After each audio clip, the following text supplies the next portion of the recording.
As the role of artificial intelligence and the need to better manage and integrate real-time data continue to grow in government, so do the challenges of cost effectively and efficiently accessing, managing, and processing all that data securely and driving innovation.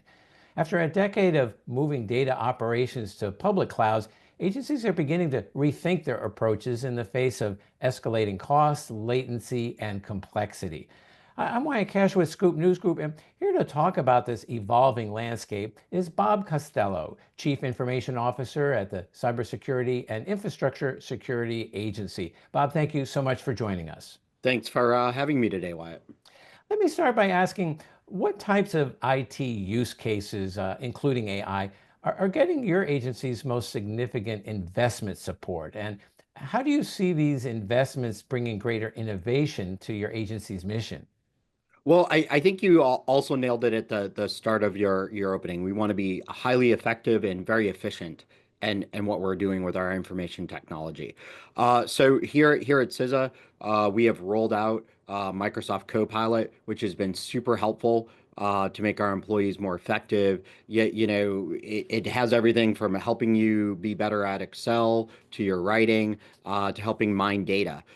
So that's been just one area that we're concentrating on. I actually I'm a dual-hatted person right now, so I'm overseeing our mission engineering group as well, and we're driving really hard to enable advanced data analytics and artificial intelligence in our cyber mission. So I'm really excited for that. So we really want to enable people to work with data quickly, get accurate results, have deep visibility into how we're spending our dollars to ensure that we're being really not just effective but cost conscious and delivering great value for the American people. And then thinking kind of at the infrastructure level, how do different cloud models, including public or government authorized and private clouds, more kind of in-house data centers, if you will, but using a cloud model, how does that help CISA securely manage proprietary or sensitive data access across workloads and AI models?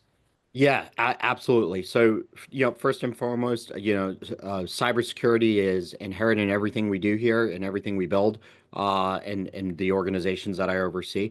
I think public clouds, private clouds, hybrid, a lot of places still have their own data centers. One of the things that we're concentrating on right now, cloud, just like a data center, you can end up with a lot of sprawl, a lot of environments, a lot of different groups spending money, sometimes doing duplicative work. So we're really taking a hard look to make sure that everyone knows what each other group is doing, who can capitalize on what's already been done by another group and maybe consume their services or capabilities by building their own.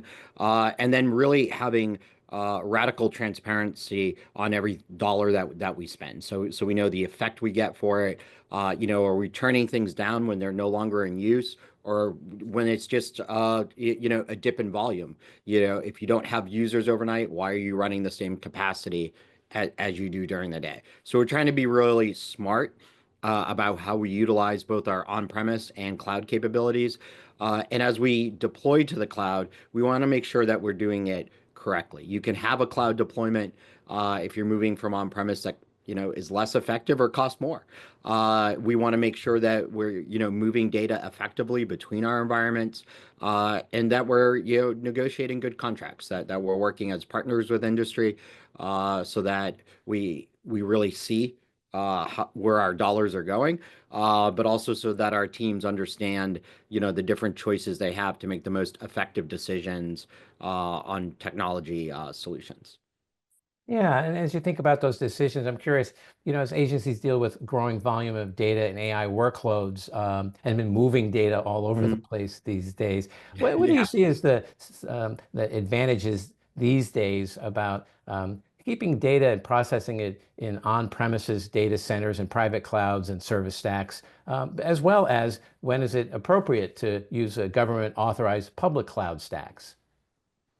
Ooh, that's a complex question. I think sometimes you'll often see in the private or public sector data duplication. Like we keep replicating databases all over because one group didn't want to share their data, and then another group just copies it. So one of the things that we're concentrating on is, at CISA, we do want a data lake. We do want one place where the vast majority of our data goes with the correct protections at all levels, so that only people with the right accesses or need to know can access that data. Also, are we only retaining data for as long as we need it? What does the record schedule say? And then deleting it. We don't need to hold everything forever. Some data you do, or it has longer retention schedules. I think we want to be really cautious as well. And this is where visibility comes into. Cloud makes it very quick now. You can start moving data. One team can start doing something, and maybe you don't find out till you get a bill. We don't want that here. We want deep understanding between ourselves, the federal employees, contractors doing work, and our financial staff to make sure we can see in real time, what is happening. Did someone just do something and it drove consumption up? Was that something that we wanted to happen or not?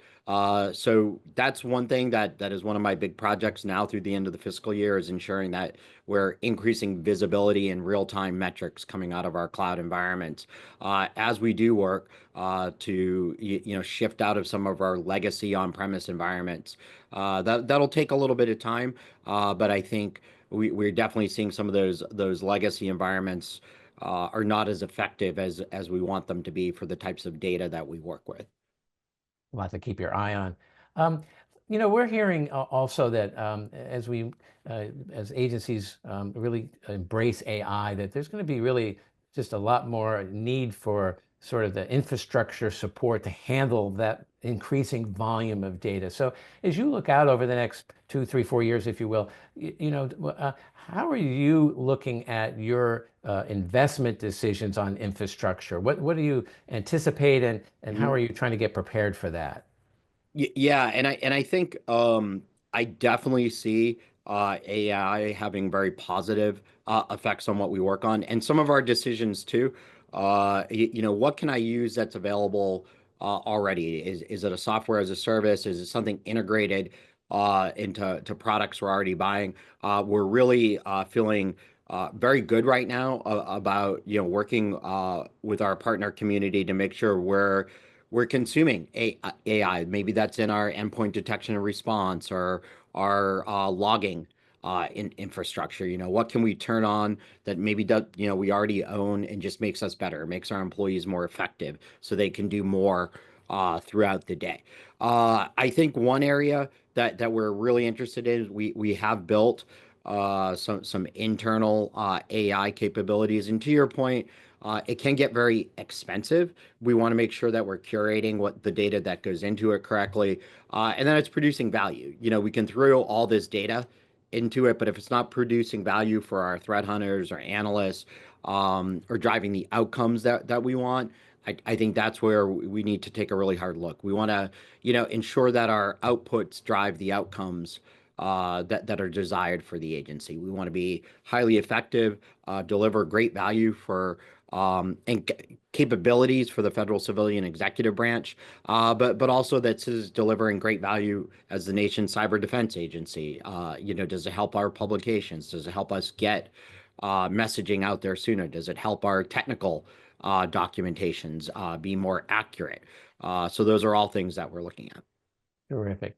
And then last question, what are the most significant issues or gaps that still need to be addressed at your agency, or maybe agencies more broadly in government, to take fuller advantage of the data's potential for AI and otherwise, particularly as we now have more flexibility, if you will, with private clouds versus Mhm. public clouds and so forth, and a little bit more portfolio management options. So what do you see as still the key gaps that need to be addressed?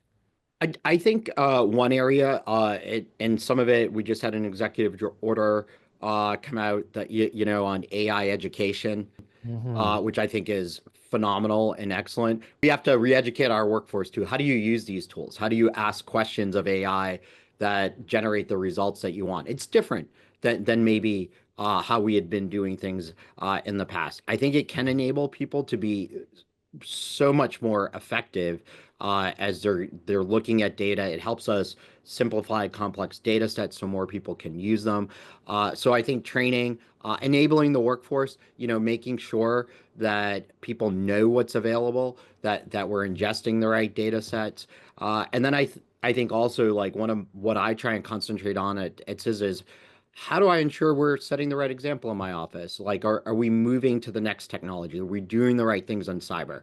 Uh, if we have technical debt, how are we addressing it effectively and rapidly moving on? I think we want to really be seen.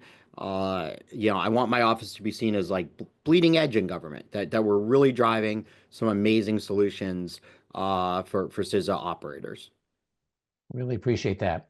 And really appreciate the work that CISA continues to do for the government. So, Bob Costello, really appreciate you taking a few minutes to share some of your insights on what CISA is doing to really take advantage of these new opportunities with AI and the kind of evolving landscape that agencies are facing. So, thank you so much.